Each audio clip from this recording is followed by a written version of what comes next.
una enfermedad también denominada por la OPS y la OMS como una de las enfermedades desatendidas. En nuestro país es una patología endémica. Le invitamos al profesor doctor Andrés Canese, experto, parasitólogo, para que nos dé una conferencia, nos ilustre cómo estamos con la leishmaniasis en Paraguay. El profesor Canese es bioquímico, es máster en parasitología, es especialista en salud pública, también es profesor de la Cátedra de Microbiología y Parasitología de la Facultad de Ciencias Médicas de la UNA. Es el actual presidente de la Sociedad Paraguaya de Parasitología y es editor y autor del libro de Microbiología y Parasitología. Buenas noches, doctor Andrés. Es un gusto estar contigo. Sabemos que conoces muchísimo y sos uno de los profesionales de este país que se ha dedicado a estudiar exhaustivamente a esta patología y queremos compartir contigo las experiencias. Acá hay médicos también que trabajan en los hospitales y entonces queremos escucharte. Muchas gracias, Estela. Voy a poner ya la pantalla yendo al grano. Tengo no tanto tiempo. Entonces,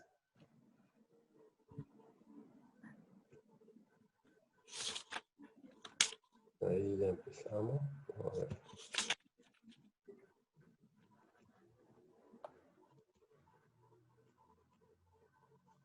Bien.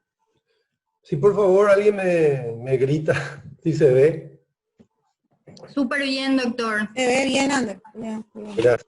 Se ve súper bien, sin problema. Genial. Pueden interrumpirme en cualquier momento o al final o en el chat, como sugirieron ya de entrada una serie de preguntas.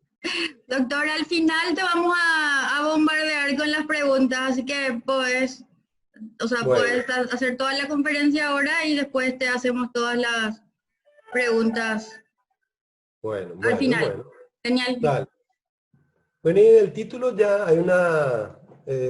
hay dos posibilidades. Leishmaniosis en realidad abarcan una serie de patologías y básicamente dos, ¿verdad? La parte tegumentaria, que es piel y mucosa, en Paraguay lo tenemos, y la parte visceral. Es bastante...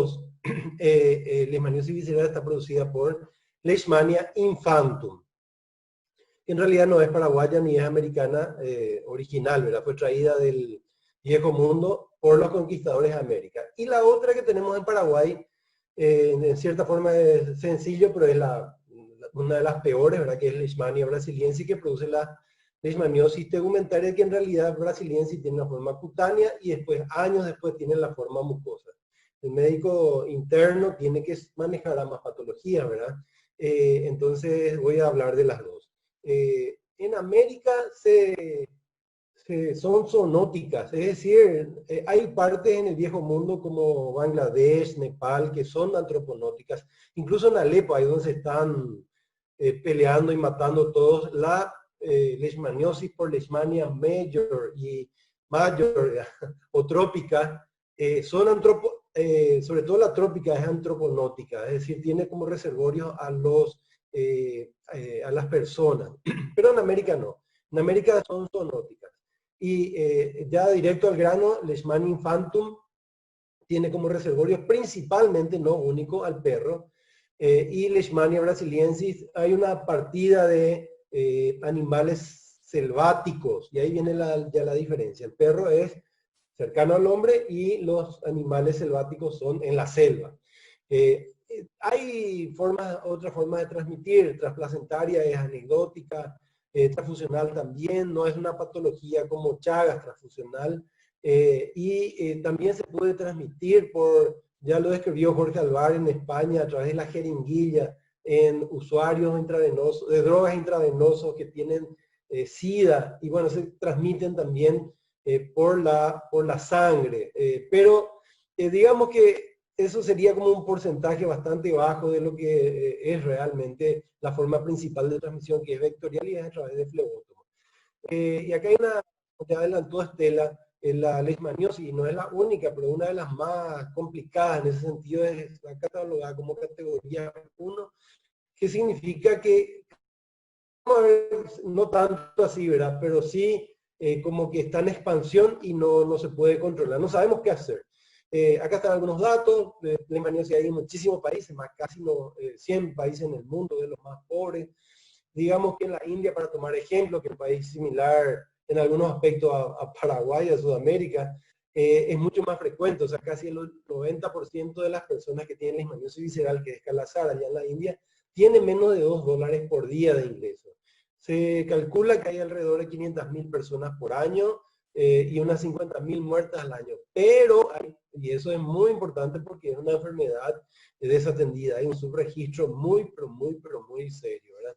Me acuerdo de Bryce Walton cuando estuvo en Paraguay, ya fallecido, un estadounidense muy capísimo en leishmaniasis, decía que probablemente, según sus cálculos, claro que no, es difícil probar eso, por cada caso registrado, 5 pasan desapercibidos. Y yo creo que eso se mantiene más o menos, ¿verdad? Bueno, hoy en día la coinfección leishmania VIH es muy importante, ¿verdad? Pero la dinámica de la leishmaniasis es bastante complicada, ¿verdad? La organización, o sea, eso voy a hacer notar un poquito, el tema de la organización es muy importante. El VIH, leishmania, el uso de la tierra en cuanto a la leishmaniosis tegumentaria es más que fundamental. Y por supuesto, tal vez, sí también en Paraguay, ¿verdad? Acuérdense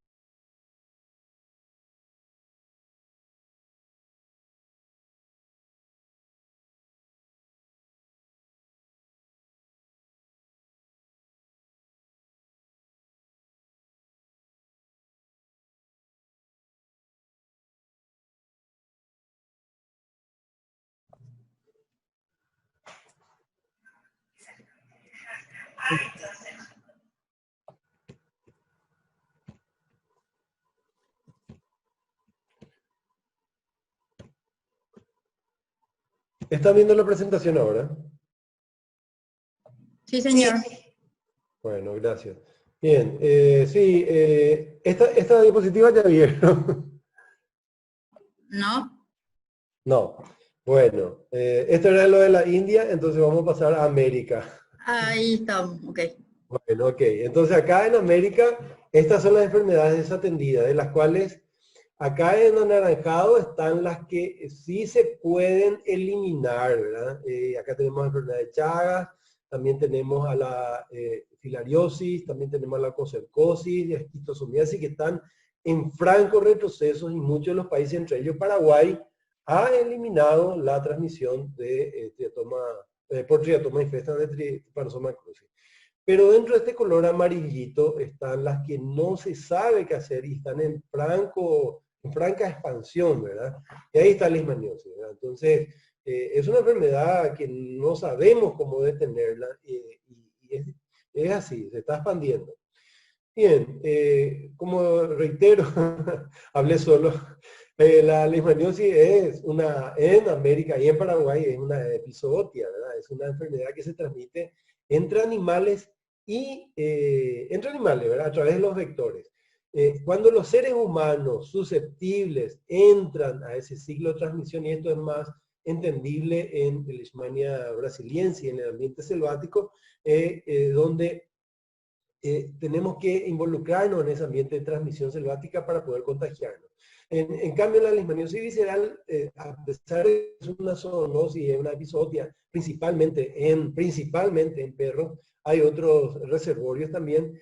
El ser humano está muy pegado al perro, entonces es como que siempre estamos en ese ambiente, ¿verdad? Entonces ahí el vector también es clave, que vamos a ver que es Lutzomia longipalpis, que es sinantrópico.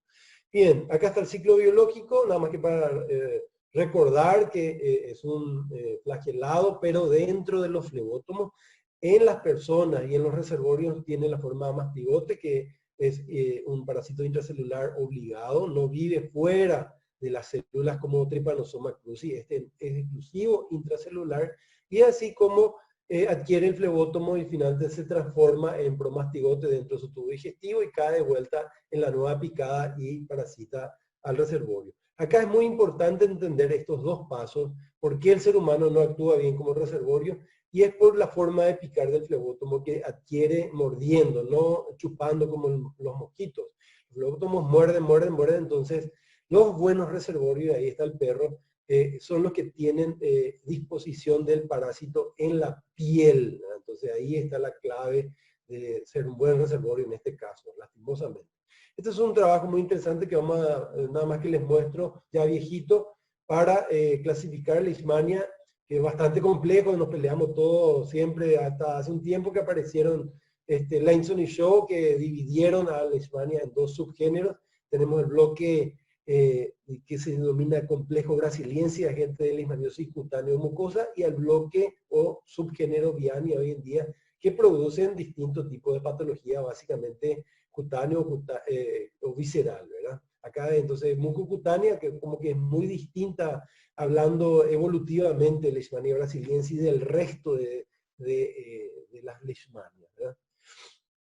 En América entonces tenemos esto saqué del manual de la OMS, y esta sería la distribución geográfica. Fíjense que tegumentaria, que es principalmente Paraguay, uno de los campeones en lesiones mucosas, eso porque tiene mucho Leishmania brasiliensis, pero en otros países de América hay muchas más otras especies, amazonensis, pifanoides, venezuelensis, colombiensis, etcétera, guyanensis, hay muchas peruvianas, muchas especies de Leishmania que producen lesiones cutáneas. Solamente, les reitero, en América y en el mundo, agente como que principal, sí, Leishmania panamensis también, pero el agente casi único de productor de leishmaniosis mucosa es Leishmania brasiliensis.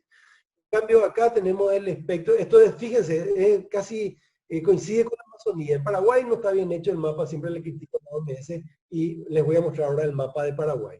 En cuanto a la leishmaniosis visceral, tampoco está bien hecho el mapa porque tiene un criterio geográfico distinto para Brasil. Fíjense, los estados en Paraguay, los departamentos no coinciden el tamaño geográfico, y eso da una sensación de que Brasil tiene mucho más, sí, en número, pero no en tasa.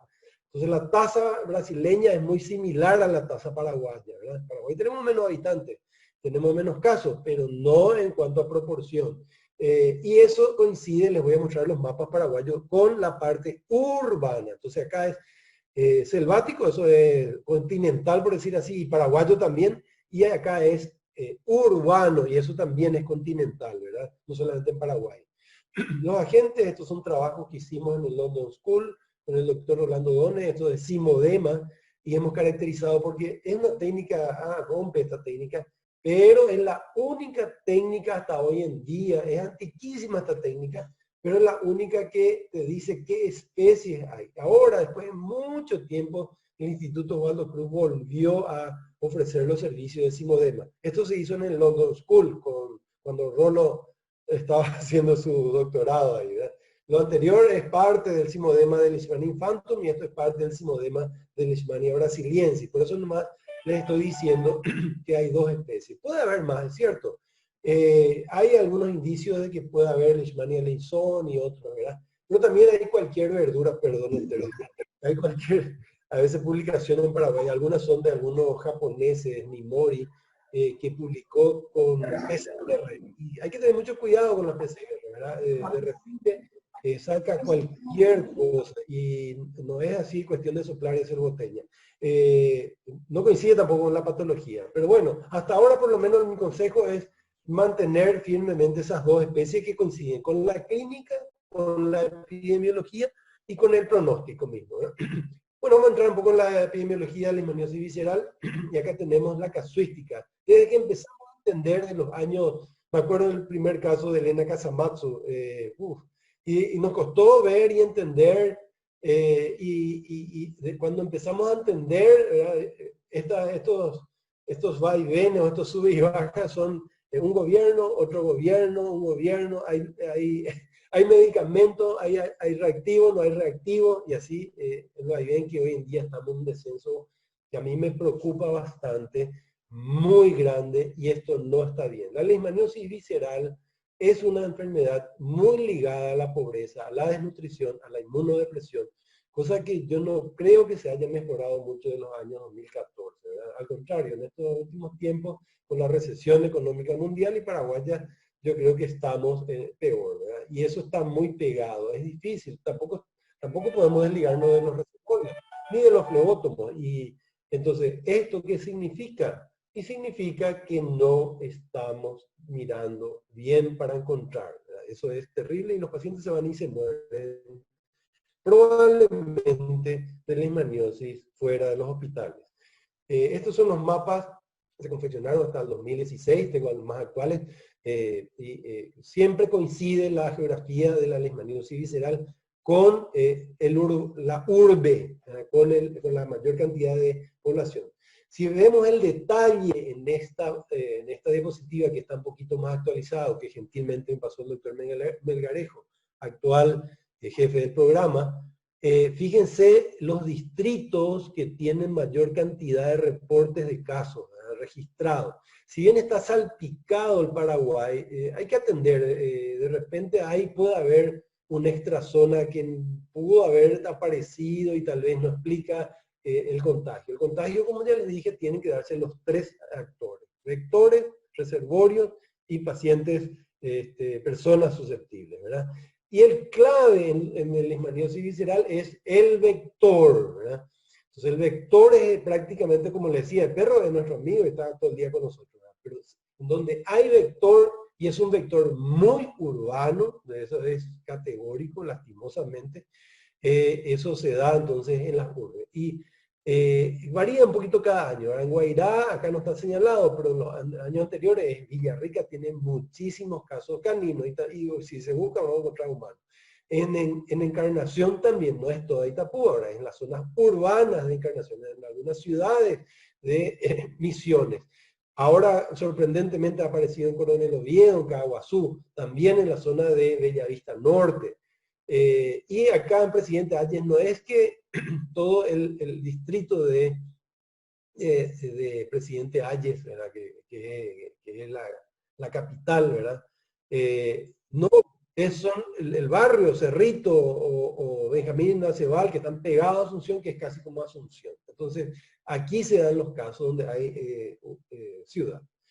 Nada más que para Central, para precisar, entonces Asunción, Cordillera, Paraguarí Central son los que reportan más casos, la mayor tasa. Y dentro de Central, acá tenemos, les voy a mostrar más adelante, esta zona, que es la que siempre ocurre la mayor cantidad de casos. Fíjense, el año 2008, 2009, 2010, 2011, eso se mantiene, que abarca, esto es Luque, esto es Mariano Roca Alonso, esto es Capiatá, acá tenemos a Lambaré, esto es San Lorenzo, aquí de J. Augusto Saldívar, a veces también tenemos en San Antonio. Es como una franja que yo siempre le llamo la franja de los 20 kilómetros, que es el crecimiento urbano desordenado con gallineros, son clave los gallineros, con perros, con vegetación y con pobreza. Ahí está todo el combo, ¿verdad? Entonces, un poquito más acá somos más ricos, un poquito más allá hay menos población, ¿verdad? Entonces, aquí en esta franja siempre ocurre la mayor cantidad de casos, ¿verdad?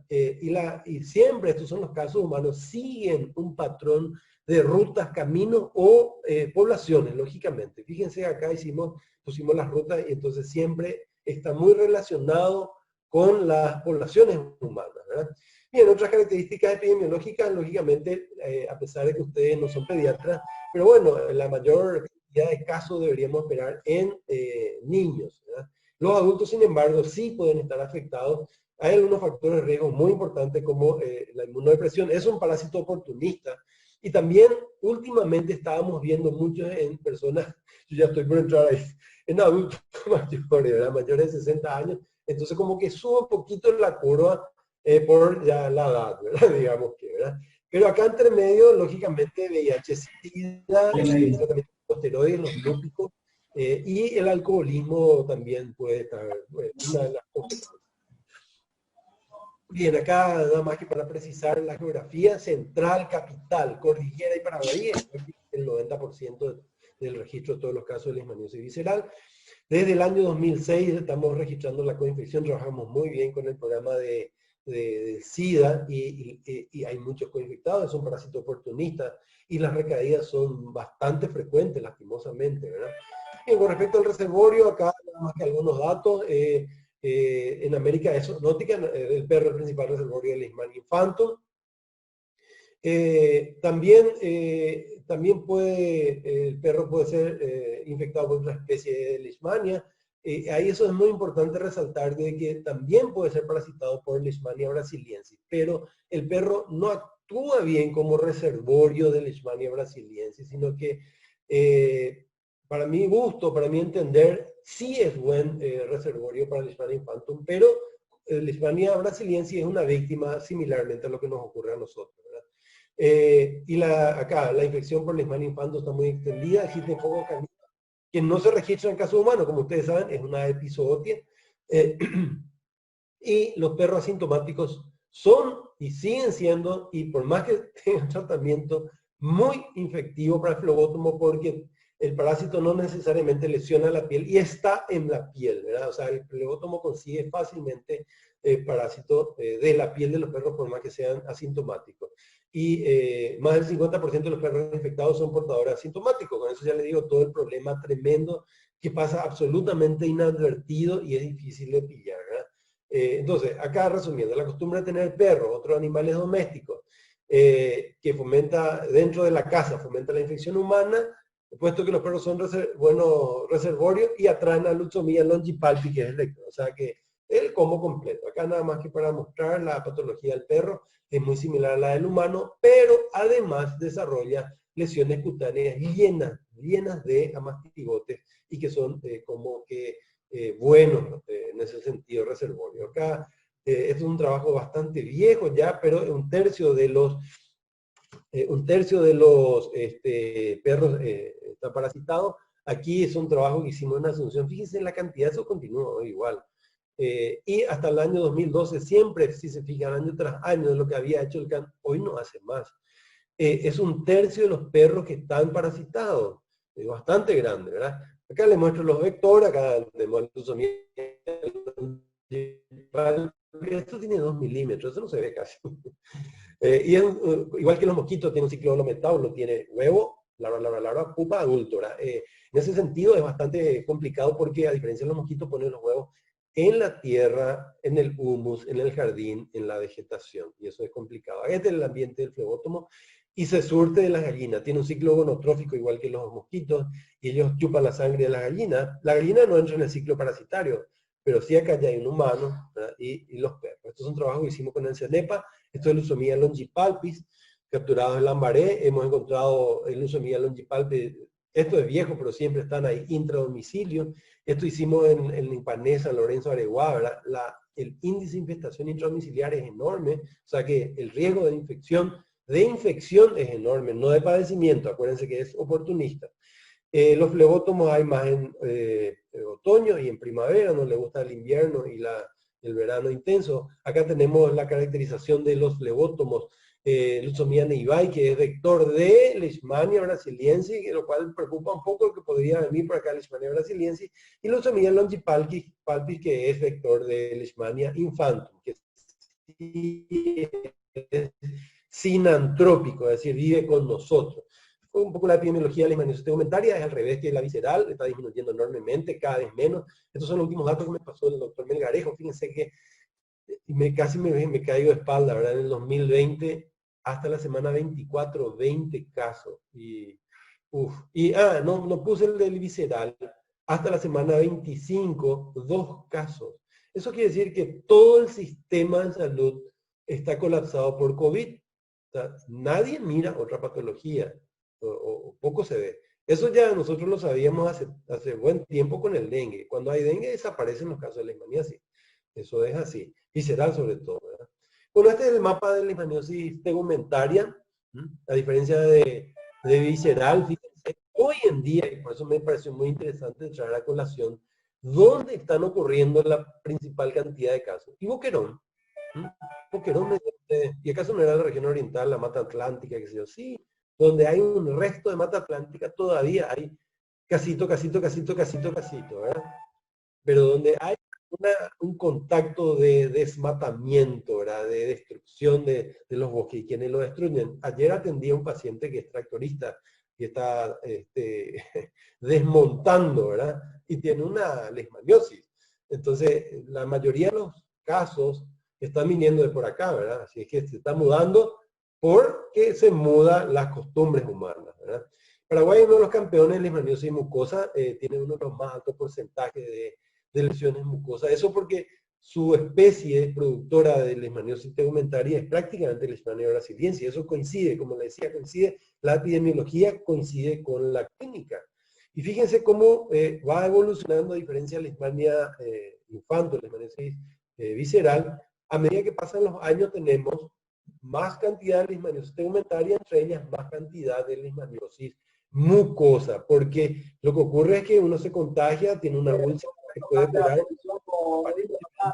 jugando por la zona izquierda para tratar de buscar esto, tratar de meterse una diagonal para adentro. Años después, entonces uno desarrolla la leishmaniosis mucosa. Micrófono, por favor, si tienen apagado. A alguien se le abrió. Gracias. Bien, este es un trabajo que hicimos con la Comunidad Europea, con un dinero ahí, que trabajamos muchísimos años, con biólogos se encontraron, y bioquímicos, y se encontraron, estos son los reservorios selváticos, ¿verdad?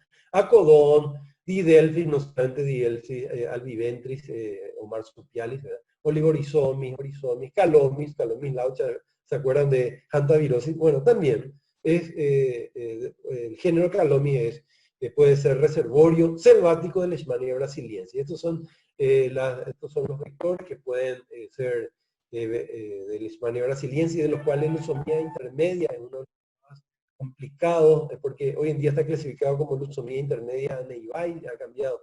Nisomia Neibai cambió de nombre, ¿verdad? Pues sigue siendo leucemia intermedia. Es un vector bastante plástico que se adapta a zonas intermedias de sotobosque, bosque degradado, y puede ser complicado, ¿verdad? Acá tenemos todos los flebóstomos, aquí está ya clasificado como Nisomia Neibai, que es leucemia intermedia, y por supuesto leucemia longipalpis, ¿verdad? Y leucemia longipalpis encontramos había sido en Moquerón, en Concepción, en Amambay, en todos lados está.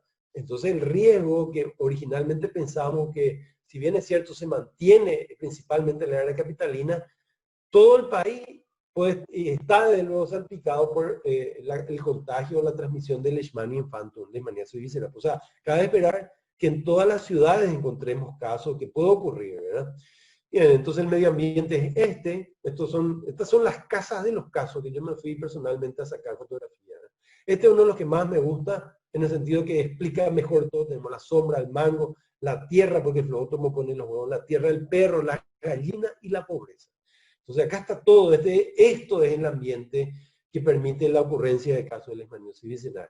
Los flebótomos son un corral dependiente, por eso tener el corral cerca de la casa aumenta tremendamente el riesgo, ¿verdad? En cambio, Leishmania brasiliensis es el riesgo, ¿verdad? Son las poblaciones enteras que entran en los bosques que se ponen en riesgo porque el ciclo de transmisión es selvático, ¿verdad? Entonces, toda una familia puede estar en contacto y puede adquirir, no solamente los varones que entran al bosque, ¿verdad? Y acá, por supuesto, como les había dicho, los negocios no tan lícitos como el rollo tráfico, ¿verdad? El cultivo de marihuana y, por supuesto, el EPP, ¿verdad? Tuvimos algunos casos pacientes del EPP.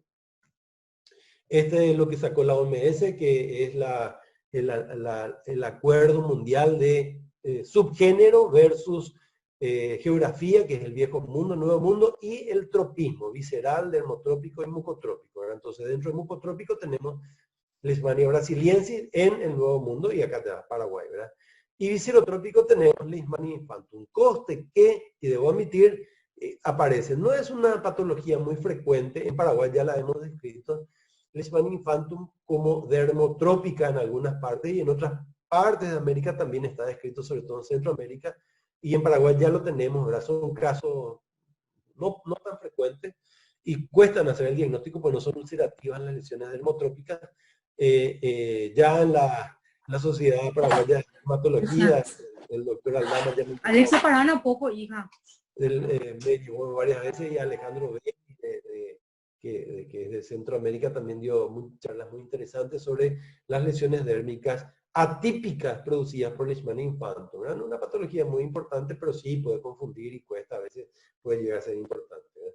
Bueno, la leishmaniosis visceral, como ustedes saben, se presenta así, hepatoplenomegalia. Hoy en día le damos muchísima, pero muchísima importancia a las plenomegalias como puerta de entrada a un paciente, tanto en una criatura como en un adulto, incluso en un paciente inmunodeprimido, ¿verdad? Hasta un adulto o un niño bien pequeño siempre cursan con esplenomegalia. Las plenomegalias tienen un valor muy importante. Entonces llega el paciente y generalmente consulta por cualquier otra cosa o cosas que no son directamente relacionadas con la leishmaniasis visceral. Fiebre, decaimiento, disminución de peso, tos seca, diarrea, palidez de piel y mucosa, abdomen abultado, ¿verdad? Entonces el médico internista tiene que palpar vasos, eso es muy importante, ¿verdad? Y hacerle, ver si no tiene una esplenomegalia, hacerle un hemograma, y que generalmente a medida que la anemia está presente casi en el 100% de todos los pacientes, ¿verdad? Y a medida que va avanzando la patología, pues va produciendo leucopenia, plaquetopenia y hipoalbuminemia, ¿verdad? Hay que tener una consideración un poquito más amplia en los pacientes con SIDA, que a veces tienen características clínicas un poquito distintas, a veces la esplenomegalia un poco más chica, etcétera, ¿verdad? La fiebre no es tan importante, fíjense, febrícula, un tercio, fiebre ligera, otro tercio, y a veces ni se percata la persona que tiene una fiebre. Fiebre alta es raro que tener, ¿verdad? Entonces, la anemia, la hepatomegalia, el desgano, y estos son los tres principales, pero entra todo por la esplenomegalia, eso es muy importante, es un trabajo que ya lo habíamos hecho en Acosta Ñu, pero esto es un recuento de todas las características clínicas de todos los pacientes que entraron en el programa de 10 años, y entonces está en base a eso. La hemoglobina está bien baja, fíjense, el promedio es 7,5. Casi todos los pacientes cursan con anemia muy severa, ¿verdad? Grave o moderada, y es raro que tenga una anemia leve. Pasamos a cutánea, esta es la característica, es bastante más fácil, esto le pueden preguntar a los dermatólogos y andan por ahí los especialistas, ¿verdad?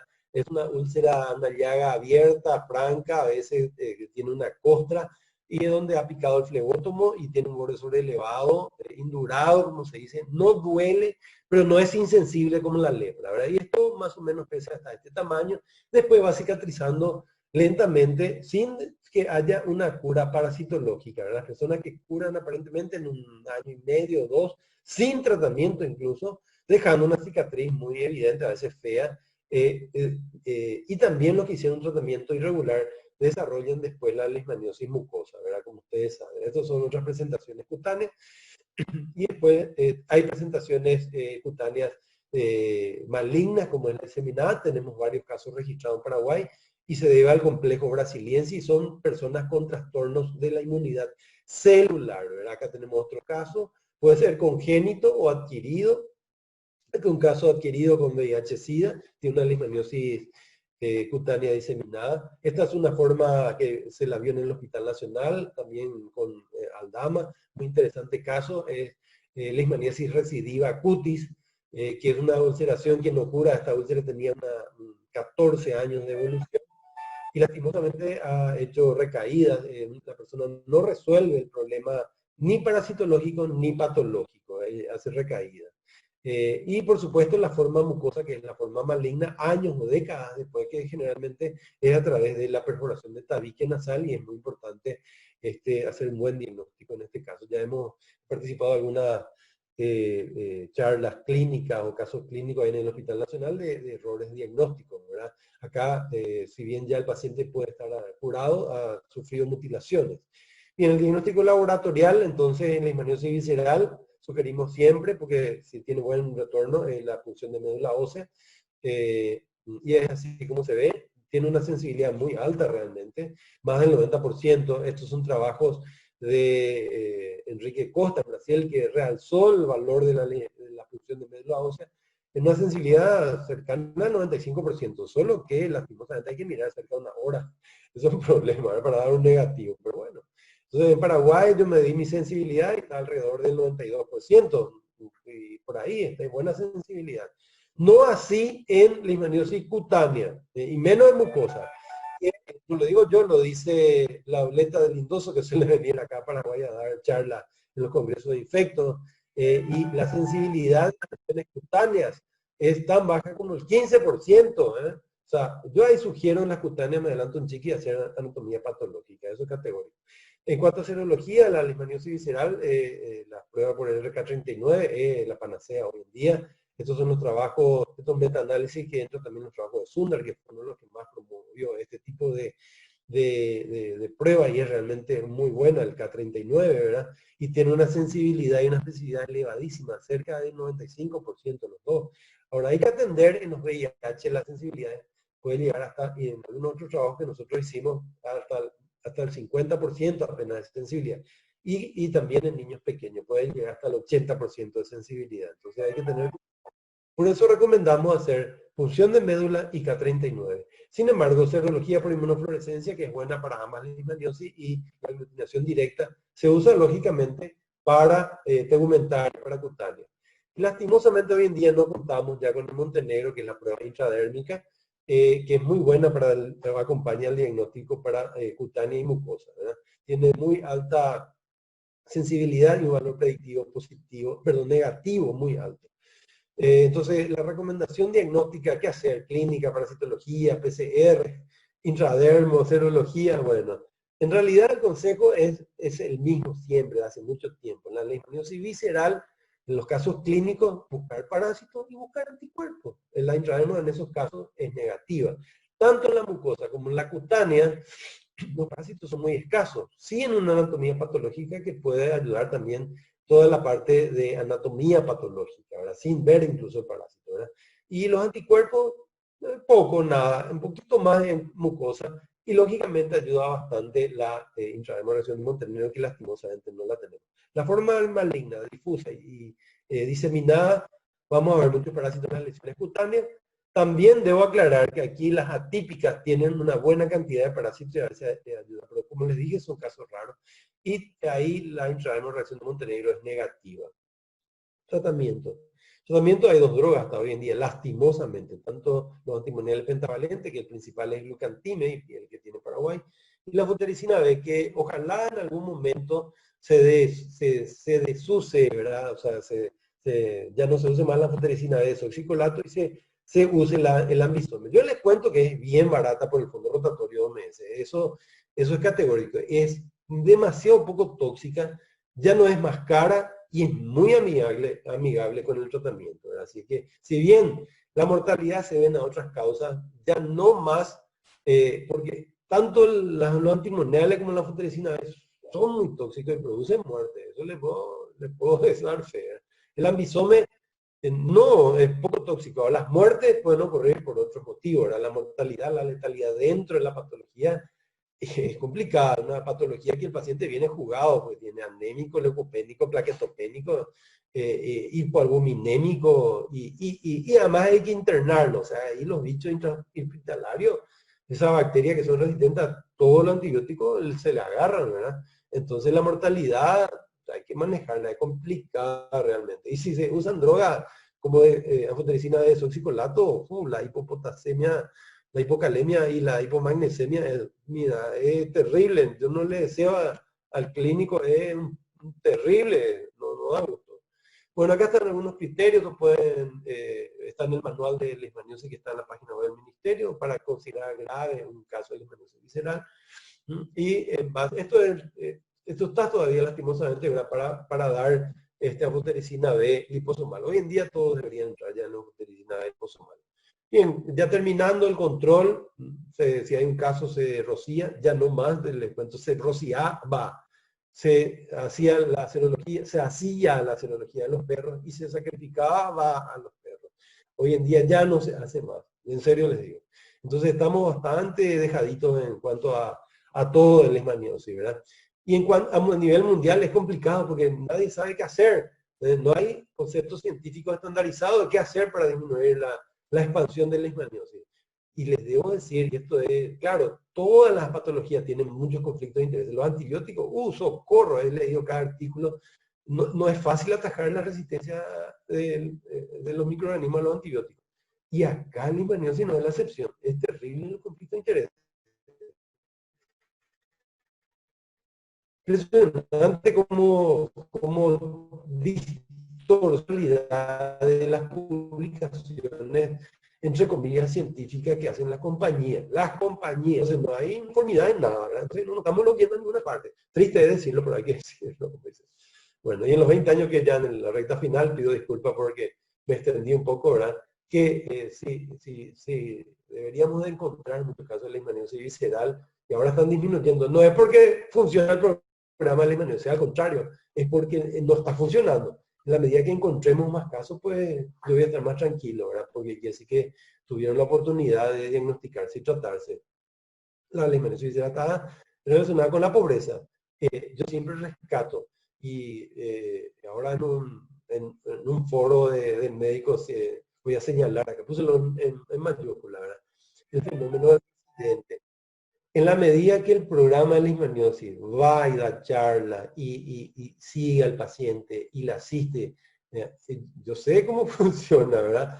El residente es el esclavo, pero es el que llega al diagnóstico, ¿verdad? Entonces, si los profes, ¿verdad? Yo me incluyo, no estamos detrás, ¿verdad? Ese es el tema, no estamos detrás y hay 5.000 enfermedades, ¿verdad? Entonces, es muy importante. Yo, en la medida que me iba y asistía, y el doctor Maciel también, empezaron a aumentar los casos. Yo me acuerdo perfectamente, era entusiasmante porque íbamos a un centro asistencial donde se encontraba un caso, daba una charlita, a la semana se encontraba otro. El mes siguiente se encontraban 2, 3. Y si se miraba el historial anterior, un mes antes, años antes, era 0. Entonces, es muy importante tener presente siempre, ¿verdad? Es así realmente, ¿verdad? Y la letalidad en los casos de leishmaniosis visceral es un pelota total, caso de leishmaniosis visceral. Las infecciones nosocomiales agregadas son terribles, producen mucha muerte, ¿verdad? Y a nivel de ministerio, y bueno, el 30% de los casos de los perros son positivos, prácticamente imposible. El Leucemia longipalpi, y nadie se atreve a sufrir en el mundo que rociando se elimina. Durísimo el flebótomo. Tengo algunas anécdotas, si que quieren les puedo contar más adelante, ¿verdad? Y muchas veces el ministerio piensa que la leishmaniasis visceral o la leishmaniasis tegumentaria es igual a dengue y es igual a malaria. Y no, es igual. Y es una pena porque a veces los expertos peleamos contra de los políticos ahí en el ministerio y no da gusto, ¿verdad? Porque ellos agarran y rocían el aire. Y eso es tirar el dinero del contribuyente a la basura, ¿verdad? Y hacen tonterías, pero increíbles, ¿verdad? Y los técnicos a veces nos frustramos con eso, ¿verdad? Pero bueno, y eso porque hacen paralelismo. No, debe ser igual al dengue. Y no es así, ¿verdad? Y bueno, seguimos, la leishmaniasis tegumentaria está relacionada con la actividad humana, boscosa, y lastimosamente el intradermo era un arma excelente para diagnóstico, hoy en día no la tenemos, así que sugiero la anatomía patológica, ¿verdad? Volver un poco al origen, al estándar de oro. Si bien puede mejorar, estamos sugiriendo también hacer serología para los casos mucosa, que hacemos en el laboratorio central, así que les sugiero si quieren enviar las muestras, derivar la sangre. Y eso es porque a nivel cutáneo también ayuda un poquito la serología, el FOTIS no funciona, como ustedes saben, la anatomía patológica funciona, tal vez demorar un poco en el diagnóstico, pero sí hacer un buen tratamiento evita que se desarrolle el leishmaniasis mucosa. Y ya está la última diapositiva, nada más que la gran mayoría de los afectados de leishmaniosis, eso es importante, ¿verdad? No tienen la capacidad de ejercer presión política. Pero yo les aseguro, cuando estaba ahí en el programa de leishmaniosis, de 10 llamados telefónicos, 9 eran por perro. Y eso no está bien. Yo le quiero mucho a mi perro, tengo un perro que le quiero muchísimo, pero me está indicando que eso está mal, ¿verdad? La mayoría de los casos de leishmaniasis visceral viven en calles sin nombre y en casas sin número.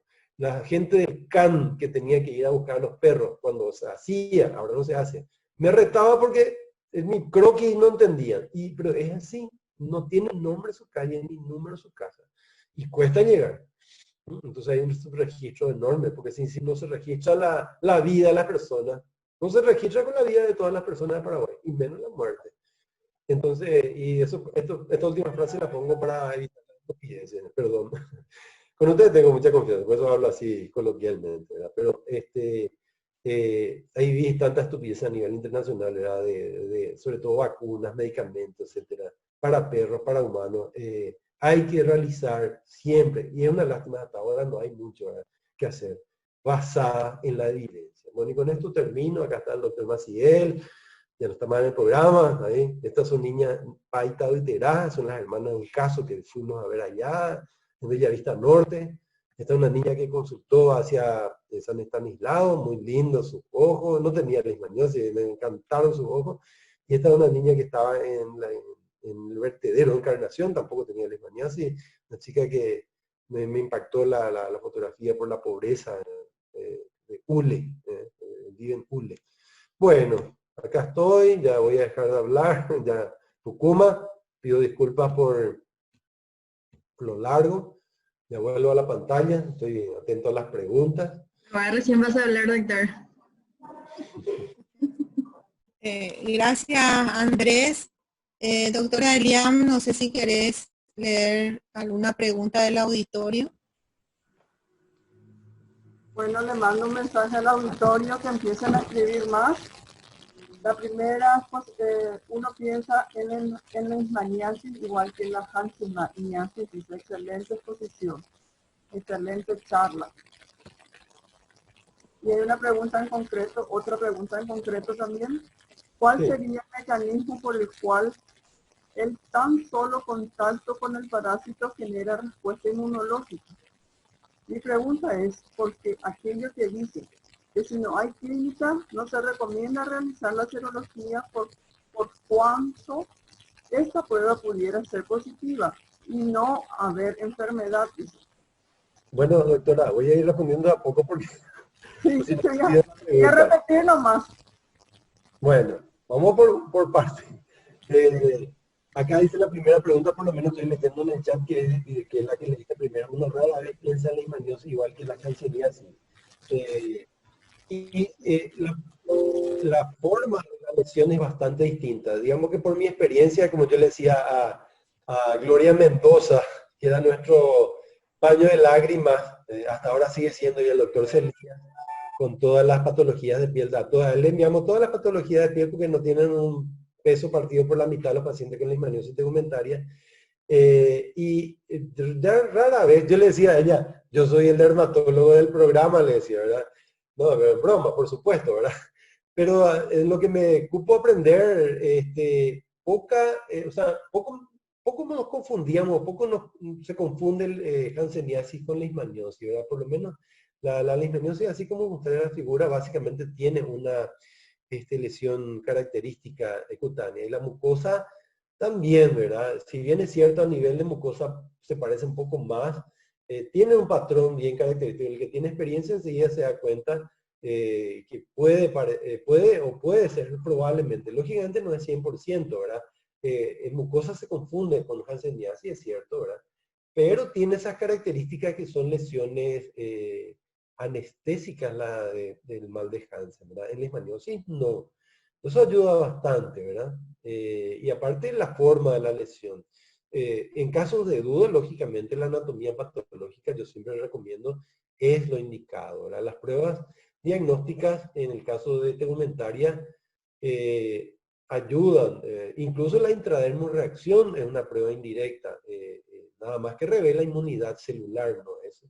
Uno no está viendo el parásito. Por eso, si realmente, como no son tantos los casos, yo sugiero, sinceramente por la experiencia y por la cantidad de casos, recurrir a la anatomía patológica en casos de duda, lógicamente, ¿verdad?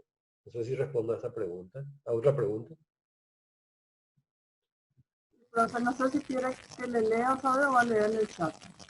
Lo que pasa es que le hice una pregunta que no estaba en el chat Está un poquito más arriba, doctor. Si te vas más arriba del chat vas a encontrar. Bueno. Le leo mientras. Bueno, dale. Bien. ¿Cuál sería el mecanismo por el cual el tan solo contacto con el parásito genera respuesta inmunológica? Mi pregunta es por aquello que dice que si no hay clínica, no se recomienda realizar la serología por cuanto esta prueba pudiera resultar positiva y no haber enfermedad. Correcto, es para la leishmaniosis visceral y también eventualmente para la tegumentaria, ¿verdad? Pero básicamente ese concepto está clarísimo, correcto el que elaboró la pregunta. Sí, el parásito se considera oportunista, es decir, en un primer momento, cuando el parásito entra en nuestro organismo por la forma de aplicar el flebótomo, es decir, hace un daño pequeñito tisular, ahí afluyen las células del sistema macrofágico monocítico y células dendríticas. Ok, entonces captan, pero socorro, ahí el parásito encuentra su nido, o sea, él parasita células del sistema macrofágico monocítico exclusivamente, ¿verdad?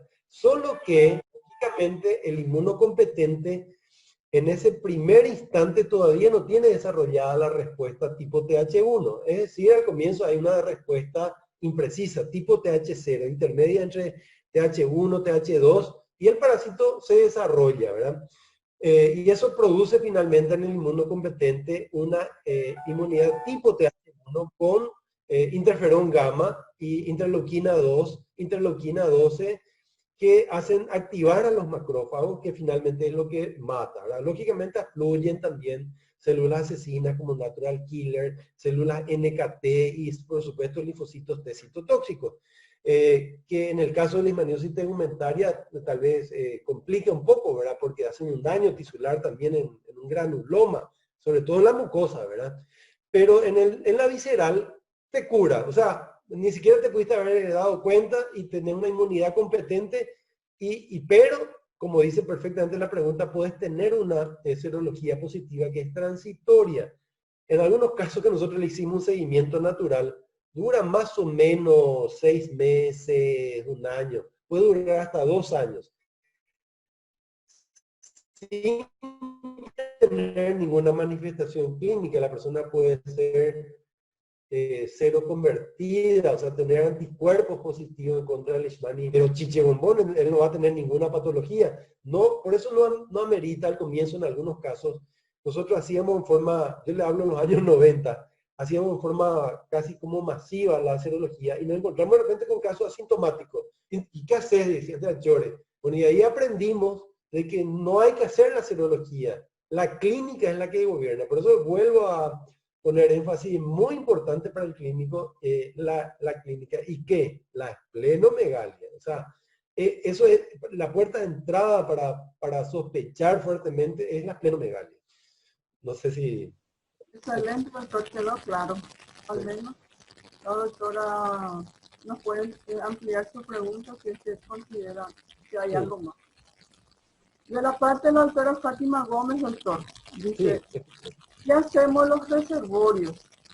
¿Hay que sacrificar a los perros? ¿Es la forma de controlar las zonas urbanas? Y mira, nadie sabe, como repetí varias veces, nadie sabe qué hacer. Les cuento un poco de historia. Cuando salieron los collares, parece la panacea, allá por los años 2000, parecía que íbamos a controlar la leishmaniosis. Pues los collares no funcionan. O sea, sí funcionan un porcentaje, pero ese pequeño porcentaje, que no es tan pequeño, mantiene la endemia en los perros en forma que no es... Nadie se atreve a decir que los collares funcionan. Y el sacrificio que hicieron los brasileños en forma metódica, porque ellos invirtieron mucho dinero, buscando, sacrificando, rociando, desde los años 80. Y en algunas localidades tuvieron buenos resultados, lograron disminuir los casos, caninos y humanos. Pero ¿qué pasó? A nivel de ciudades como Belo Horizonte o San Pablo o Río, imposible es pensar un control sistemático y no hay forma de disminuir porque la dinámica de la ciudad es tan compleja que no se puede conseguir controlar a nivel de búsqueda activa y sacrificio. Y ni aún con los collares. O sea, Yo les cuento, hoy en día no se sabe qué hacer con la leishmaniosis visceral zoonótica. En la India están consiguiendo logros muy importantes porque la leishmaniosis, perdón, India, Bangladesh y Nepal están consiguiendo muy buenos resultados porque en esos lugares la leishmaniosis visceral, el Kala-Azar, por Leishmania donovani, es antroponótico, no tiene reservorios animales. Entonces, detectando a tiempo al ser humano, con un buen diagnóstico y con un buen tratamiento, se logra en el tiempo disminuir. Bueno. Gracias, doctor. Hay otra pregunta. Sí, sí. ¿Por qué la OPS solo recomienda quimioprofilaxis secundaria, post-tratamiento, solo para pacientes con VIH? Y no hay otros pacientes, o sea, no hay otros pacientes inmunocomprometidos. Y bueno, me estoy enterando, yo no sabía eso, no, como ustedes saben, soy bioquímico, no estoy tanto en la terapia, ¿verdad? Sí, cuando les visito y asisto a las charlas clínicas, ¿verdad? Pero no sabía eso. Yo creo que puede ser un error, sinceramente. ¿Por qué? Yo les cuento que por experiencia, a mí me asustaba cuando venía un paciente lúpico con leishmaniosis, ¿verdad? Con tratamiento con corticosteroides prolongado y una depresión, porque todos se morían. En serio, o sea, a mí me daba cosas porque ya sabía que su pronóstico, no sé ni por qué razón, o si era nomás una casualidad, pero la letalidad dentro de los pacientes con corticosteroides, tratamiento prolongado era altísima. Y en VIH, sin embargo, era un poquito más manejable. No sé por qué, ¿verdad? Realmente no sé por qué, sería la respuesta, pero no entiendo tampoco por qué no hay una profilaxis, porque sería lo lógico, ¿verdad? A mí me da como que siempre me dio temor cuando un paciente era lúpico y con leishmaniasis, pues ya sé que es un pronóstico bastante reservado. Gracias, doctor. El doctor Carlos Ortiz pregunta, ¿la leishmaniasis visceral solo se ven en casos de pacientes con inmunocompromiso o inmunocomprometidos? Y sí, la respuesta es sí. Sí hay un pequeño porcentaje que a veces no pillamos el trastorno, ¿verdad? O sea, eso es bastante amplio. Digamos que tiene que haber un compromiso inmunitario. En algunos casos tal vez es difícil pillar. En muchos casos a veces nosotros como que no pillamos, ¿verdad? Pero siempre hay algún factor de riesgo.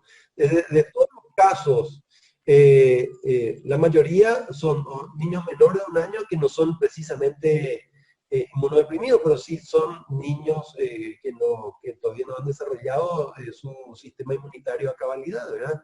Y sobre todo dentro de ese lote, nunca eran niños bien, ¿verdad? Nunca eran niños bien alimentados. La gran mayoría de esos niños menores de 1 año eran niños con poca ingesta calórico-proteica. Y en los adultos, algunos tal vez no encontrábamos una relación, pero casi todos tenían lo que estaban relacionados con un alcoholismo duro, crónico, ¿verdad? Con una afectación hepática, ¿verdad? No sé si faltaría realmente hacer un análisis, ¿verdad? Pero muchos lúpicos, muchos artríticos y muchos VIH positivos. Y últimamente,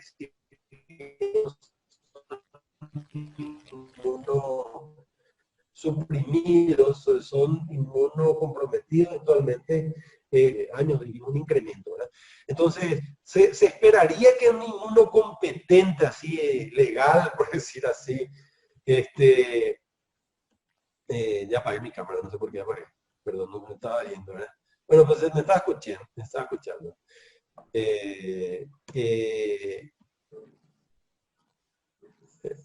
Me detuvo el hospedador. Bueno, alguien Doctor, yo para que te podamos escuchar porque se entrecorta mucho tu...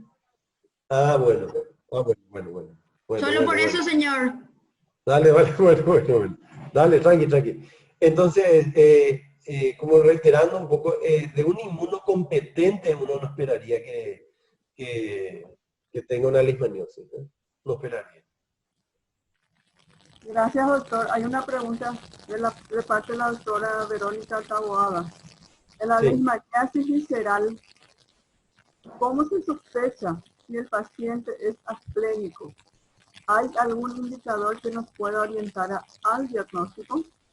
Buenísima pregunta, doctora. Y sí, es un inconveniente, pero todo lo demás va a estar anémico, va a estar, va a tener una hepatomegalia y va a tener fiebre, ¿verdad? Y bueno, sí, realmente es una complicación. Todo lo demás continúa, pero nunca me encontré con ese caso. Nunca me encontré con un caso así, ¿verdad? Pero sí puede ocurrir, ¿verdad? Bueno, vamos a preguntarle a la doctora Estela Torres y al doctor Ignacio Ortiz cuál es su experiencia con este último tema, entonces, de diagnóstico de pacientes clínicos y probable leishmaniasis. Sí, y es así. La verdad que yo nunca vi ni un paciente sin vaso con leishmaniasis, pero la leishmaniasis visceral tiene un espectro de manifestaciones clínicas como la fiebre prolongada, la pancitopenia, la hepatomegalia, puede ser un paciente inmunocomprometido, HIV o no, o con otra inmunosupresión. Así es que tenemos otras, digamos, otras características clínicas y laboratoriales que pueden sugerir el diagnóstico independientemente de que el paciente tenga vaso o no. Y con respecto a la esplenomegalia, nosotros este año, o sea, desde, no me acuerdo, pero cuando tuvimos el primer caso que pudimos diagnosticar, cuando empezó el RK, cuando empezamos a tener el RK39 y le pedimos justamente a Andrés que mire la médula del paciente y se confirmó el diagnóstico de una leishmaniasis visceral, y esa era la típica como se describe en el libro, fiebre prolongada, hepatoesplenomegalia, una esplenomegalia masiva, que es que la leishmaniasis visceral es una de las patologías que está dentro de las que producen esplenomegalia masiva. Entonces nos quedamos un poco con el concepto de que todas las leishmaniasis viscerales tenían que tener un vaso grande. En realidad, con el tiempo, pasados los años, sí, el vaso está grande, pero el tamaño del vaso va acorde a la evolución de la patología en el momento de la consulta. Si el paciente tiene, me acuerdo una chica muy bien de 26 años que vino, que consultó por una fiebre aguda, o sea, tenía 7 días de fiebre, y ella no palpamos vaso, pero sí tenía, creo que una visitopenia y se le estudió y resultó ser una leishmaniasis visceral. Andrés también miró la médula. Y bueno, y así se fueron sucediendo varios casos hasta que nos dimos cuenta que el tiempo de la evolución es el que marca el tamaño del vaso. No sé, Andrés, si vos tenés esa misma impresión. Sí, así Y mismo, totalmente.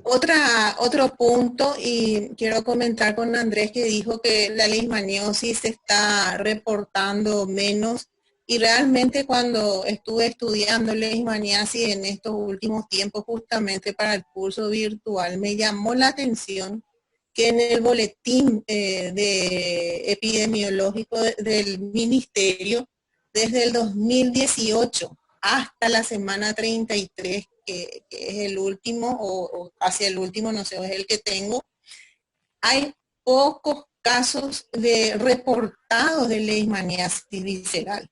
Yo no sé si no se diagnostica o no se notifica, porque esas son dos posibilidades que pueden, el subregistro tremendo que podemos tener.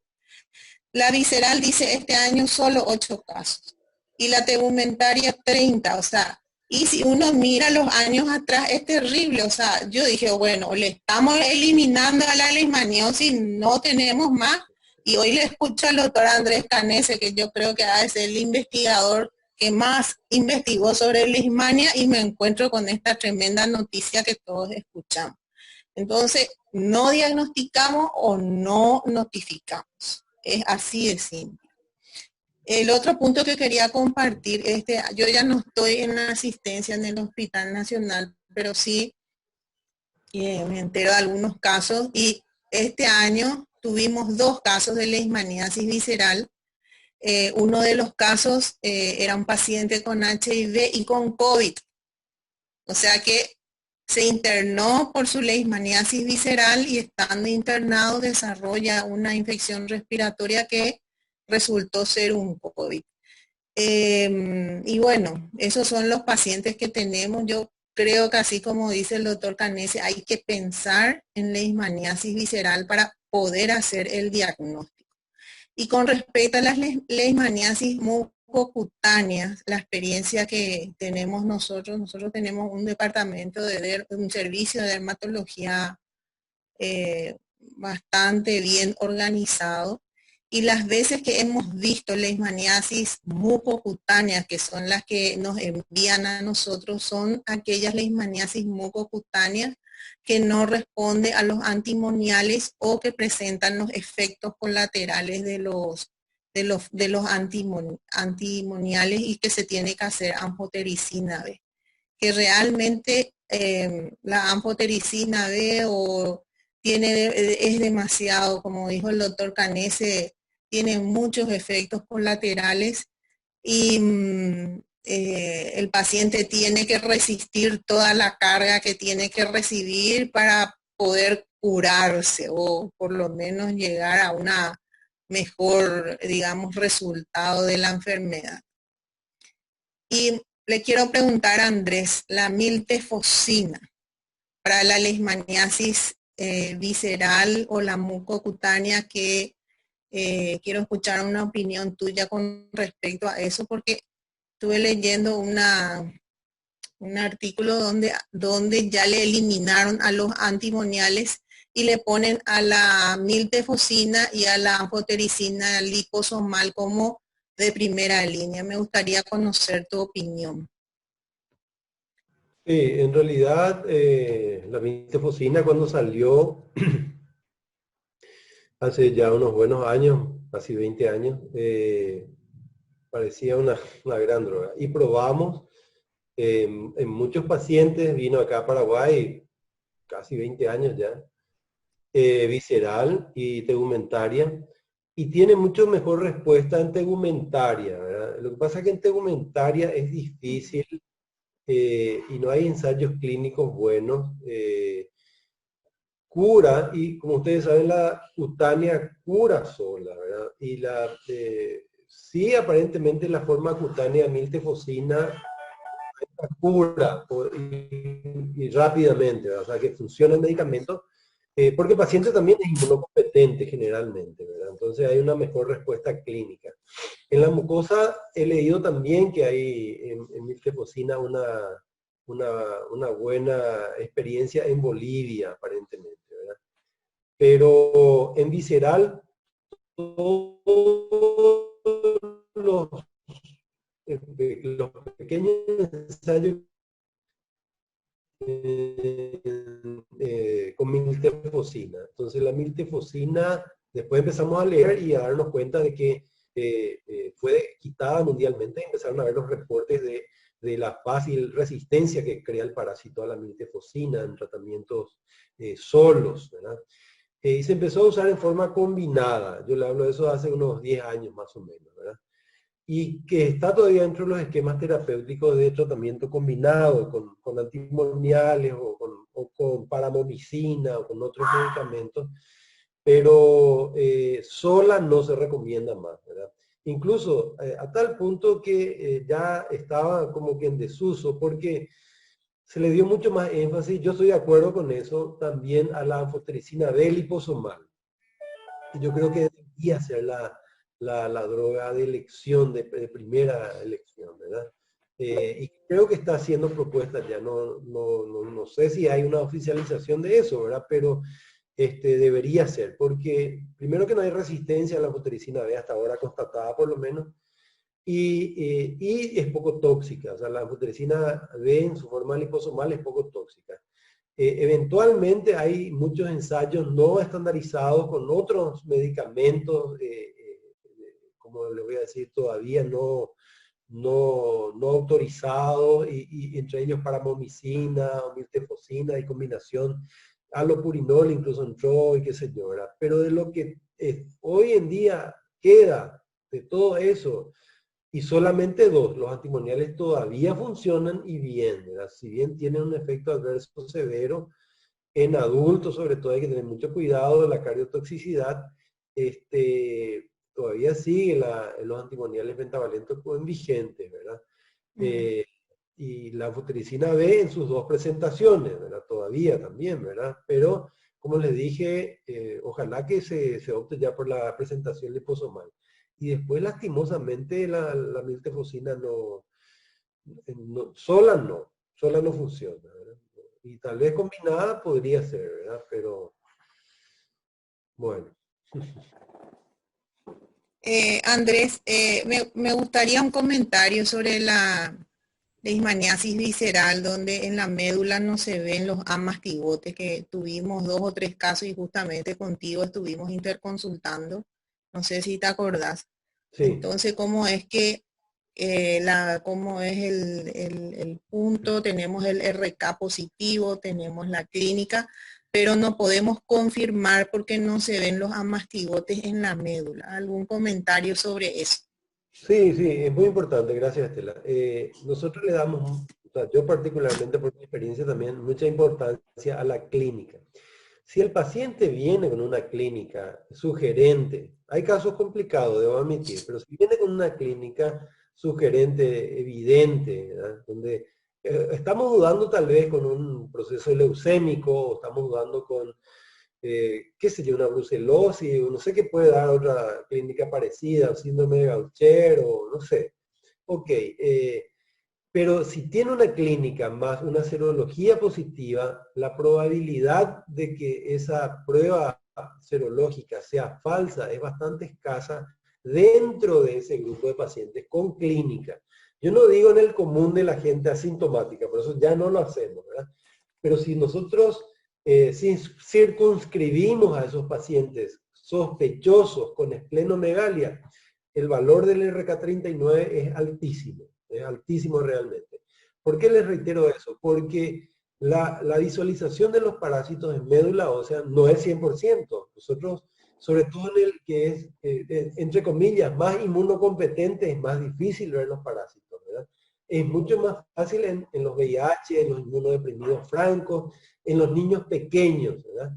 Entonces, nuestra sugerencia es, lógicamente, clínica, tiene que ir. Sin clínica, nada.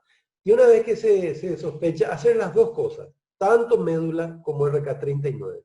Con esas 2 pruebas se abarca mucho más y no se nos van a escapar los pacientes. Gracias, Andrés.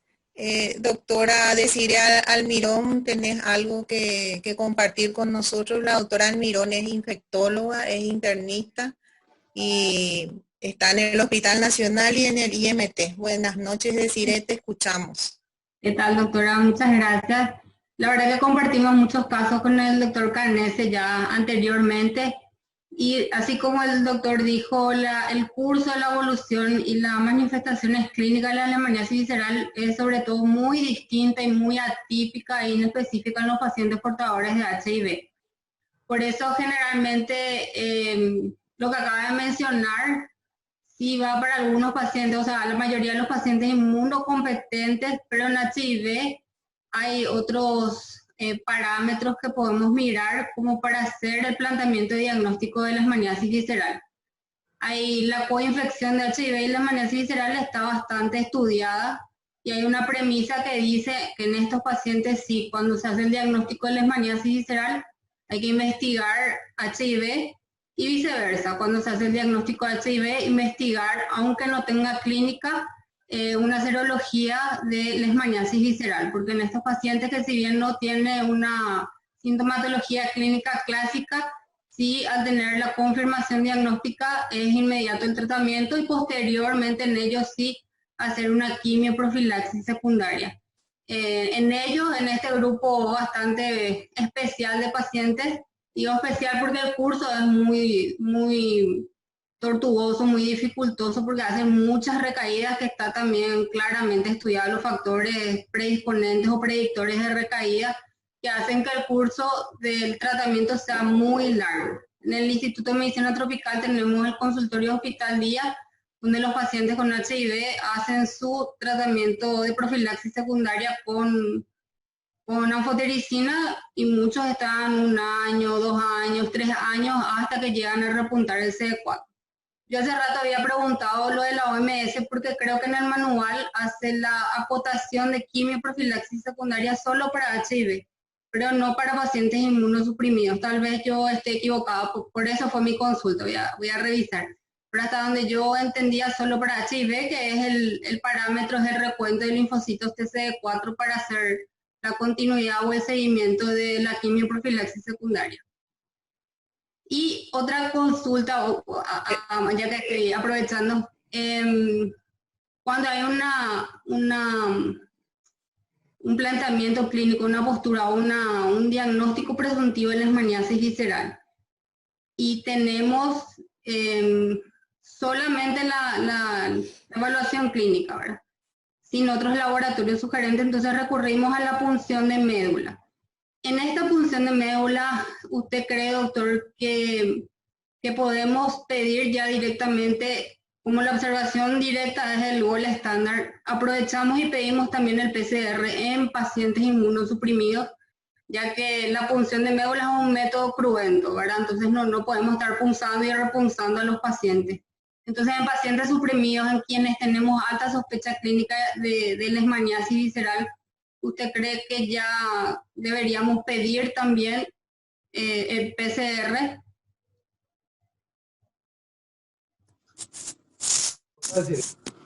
¿Qué tal? Sí, realmente aprendí muchísimo con los médicos del IMT, que somos vecinos, ¿verdad? Y realmente da gusto trabajar con ellos, ¿verdad? Y muchísimo aprendí. Ahora, con respecto al PCR, que probablemente sabes que lo estamos instalando, no es una técnica nueva. La veníamos haciendo en forma intermitente, no nosotros, sino el Instituto de Investigaciones, que estaba la doctora Lilian Chena. Bueno, Lilian Chena ahora vino ya del Instituto de Investigaciones y está con nosotros, ¿verdad? Y en semanas más probablemente ya estamos ofreciendo un servicio. Se puede hacer también, doctora, en sangre periférica del Baficon, pero la sensibilidad de la detección es bastante baja en sangre, en pacientes incluso inmunodeprimidos, ¿verdad? Nosotros vamos a poner la técnica para punción de médula. Yo sé que es cruento, pero igual, ni para la punción, ni para la sangre, nadie se atreve a decir qué significa exactamente el PCR. Hasta hoy en día, lastimosamente, no sé si lastimosamente, pero es lo que más va con la clínica. El consenso a nivel infectológico es de que la observación directa coincide bastante con la clínica. Y el PCR puede indicar un positivo, pero que la persona esté infectada y no necesite el tratamiento. Lastimosamente, puedo ser ignorante, no leí nada, pido disculpas, ¿verdad? Pero de mi experiencia y lo que sé y lo que leí hasta hace un tiempo, el PCR no es el estándar de oro para ese tipo de situaciones y sigue siendo la observación directa, ¿verdad? Eso está escrito y bueno, no hay nada que haya cambiado todavía en ese acuerdo, ¿verdad? Sigue siendo así.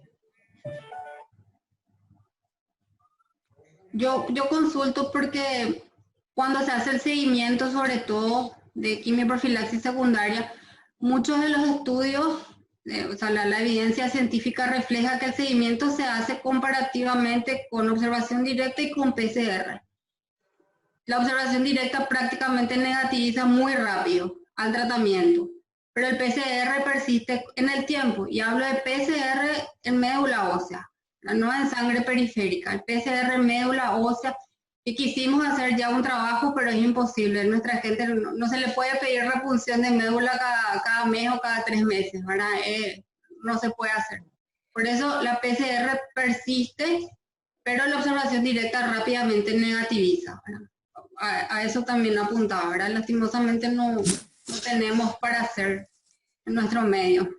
Ahora una pregunta de investigación muy buena. ¿Por qué te digo eso? Porque así como decís vos, el PCR puede quedar de por vida positivo. ¿Por qué? porque el tratamiento lo que consigue es la cura clínica, no la resolución parasitológica. Y ese es el problema. Entonces, realmente puedes seguir dando positivo y claro, va a bajar su CD4 y te va a hacer, no hay garantía que se elimine el parásito con el tratamiento, ¿verdad? Ese es el tema. Una pregunta interesante, la pregunta de investigación, doctora. Ahora que ya tenemos PCR, podemos hacer ese. Sí. Gracias, doctor. Doctora Estela, en honor al tiempo, si podemos dar el cierre o tenés algo pendiente, doctor Ignacio también, que vaya a cargo usted. Gracias. No, de mi parte está bien. Bueno, hay una última pregunta del doctor Ortiz sobre los cultivos. Si se le hace cultivos a estos pacientes, esta es la última pregunta y cerramos. Correcto, sí. El cultivo, de lo que leí y de nuestra experiencia, porque nosotros somos los únicos que hacemos cultivo en el país, un tiempo lo dejamos de hacer, ahora estamos volviendo al cultivo, así que les ofrezco, tanto para tegumentaria como para visceral, es un poco exigente porque hay que hacerlo con una llamita al lado y con tubos que nosotros podemos proveerles y acordamos cómo hacerlo. No es nada del otro mundo, pero tiene que hacerlo el hematólogo al hacer la punción o el dermatólogo al hacer la biopsia, ¿verdad? No es complicado, pero es un poco exigente, hay que tener esos cuidados porque se puede contaminar. Pero tampoco agrega mucho el cultivo. En cuanto a sensibilidad, no es un método muy sensible. La observación directa es mucho más sensible, eso es categórico. El cultivo tiene el objetivo, sí, agrega, si sale positivo, genial. Pero el principal objetivo del cultivo es epidemiológico. Nosotros expandimos y eso enviamos, todavía no, pero estamos con planes de enviar a los Osvaldo Cruz para tipificación para determinar qué especie de leishmania está circulando. O sea, el objetivo del cultivo principalmente es con fines epidemiológicos. Bueno, muchísimas gracias, doctor Andrés Canese, por su excelente charla, su aporte científico y bueno, podemos concluir que tenemos que pensar en leishmaniasis o no estamos pensando o no estamos notificando y que la observación directa del parásito en la muestra histopatológico es el gold estándar para el diagnóstico. Y no olvidar a la clínica siempre es la reina. Entonces, como nosotros que somos internistas, tenemos que ser el ejemplo. O sea, la clínica y más las herramientas laboratoriales que tenemos para llegar a un diagnóstico certero. Muchas gracias, Andrés. Gracias a todos y buenas noches.